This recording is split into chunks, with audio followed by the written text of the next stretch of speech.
Welcome back everybody to the channel. This is episode number 2 of the Crystal Palace rebuild, so let's go straight into it. And as I alluded to on the previous episode, season number 1 was a bit of a meh season. We didn't really accomplish anything, we just kept it nice and steady, but we did have about 50 million to spend. And if we have a look at the finances, I've still got about 25.5 million. Our bank balance is looking horrendous. In the red, that's not good. I mean, we did get up to 40 million there, but I don't understand their budgeting. I really don't get it. They're gambling a little bit here. But transfers wise, well, if I go back and have a look at the dates, there hasn't been an awful lot going on besides a couple of players leaving. Tyreek Mitchell, he's left. He's gone to Arsenal for 28.5 million. Daniel Munoz has gone to Norwich for 3 million. Adara Mola went for just less than $1 million, but I did bring in a couple of players before the tick over. I wanted a little bit more steel in the midfield, so Gedson Fernandez. I forgot he actually played for Spurs and then went over to Turkey and Benfica and all that. But he is actually a former Benfica product who played 7 games for Spurs. Didn't really make anything of it, but he's turned into quite a decent player. The only thing that lets him down as a defensive midfielder is his marking. But he's got really good dribbling, great work rate and stamina, teamwork, determination, a decent bit of aggression, very brave as well. So he's a pretty decent ball-winning midfielder. And he started pretty well as well. So a 7.18 average rating, I'll take that, considering I got him in for 10 million as well. If you want some decent players, have a look at some of the Russian sides or the Ukrainian sides. You can get some right bargains out of that. This one was a complete on a whim.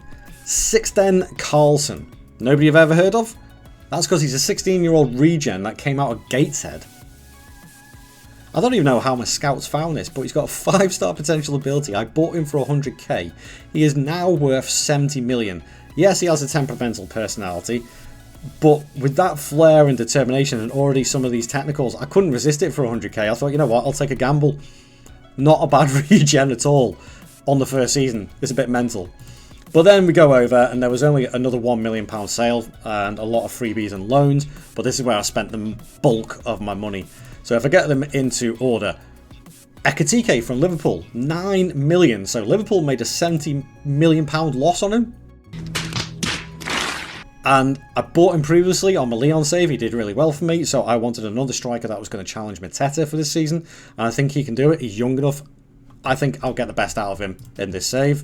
Then another one of my former stars from my Ajax short series is Lucas Yetten. Up and coming left back with great crossing and first touch already. Needs to work on his physicals, but he is almost there at 19 years old. He will back up the left back spot, no problem whatsoever. 5-star potential ability, can't really go wrong with that.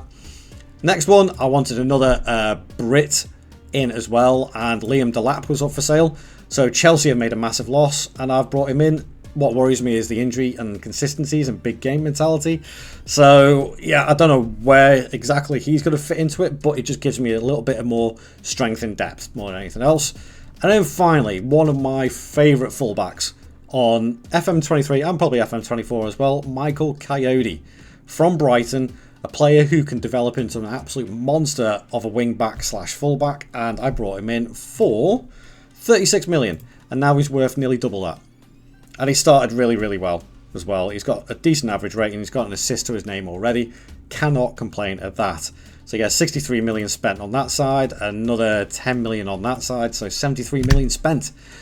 I'm expecting some results this season, and if we have a look at the schedule, it's not really working out so far.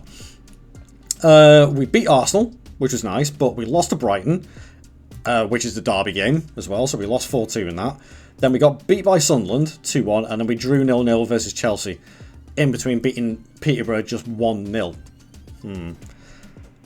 I'm not too happy with that, to be fair. I'm really not too happy with that. But we are on the 2nd of September, so we passed the transfer window and it's all done and dusted. Tactically wise, I have kept it pretty much the same. The only thing I have changed is turn this into an inside forward, not a winger, and I've put Ekitike in instead of Mateta because I want him to get the game time. And there we have it, guys. That is the Season 2 round up. I'm going to go straight to the highlights to see how we get on. Are we going to have the second season syndrome again, or will we actually win a cup again? Who knows? Let's go and find out. Season 2 of this Crystal Palace rebuild was all about proving we could push on, but instead the slump hit us hard. Up to December, we only managed 3 wins, the worst possible start. But then came the turning points. A 3-0 win over Man United in December, a 5-2 thrashing of Sunderland in January, and a vital 3-1 victory over Newcastle in February.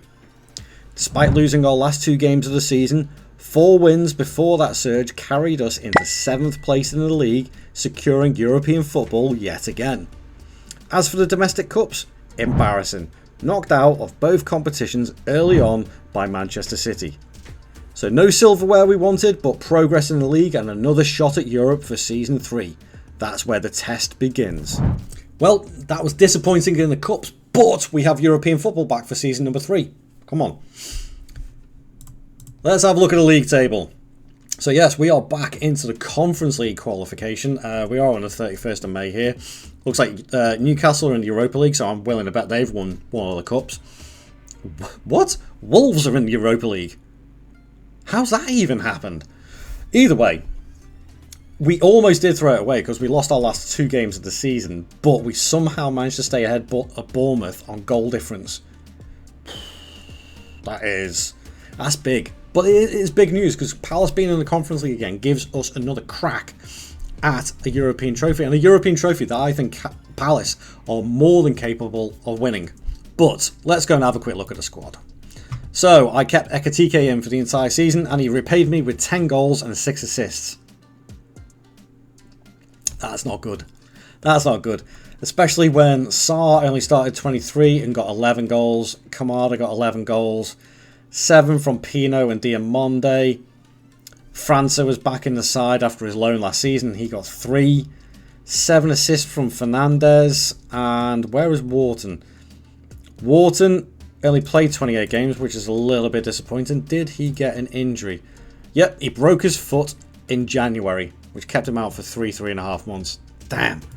That probably affected our season more than most people realise. Coyote had a decent season, and it was Benitez in goal again, so that doesn't surprise me. Fernandez had a decent season for a first season back in the Premier League. He is wanted. Saudi Arabia can go away. No, not happening. Yeah, I mean, overall, the players worked out okay. The signings did okay, but the main thing is we're back in Europe. That's the main thing. Competitions-wise as well, a 5th round knockout by Man City in the FA Cup, 3rd round by Man City again. Man City being the bogey sides, and obviously they won the league by a clear 9 points over Liverpool, so it is what it is.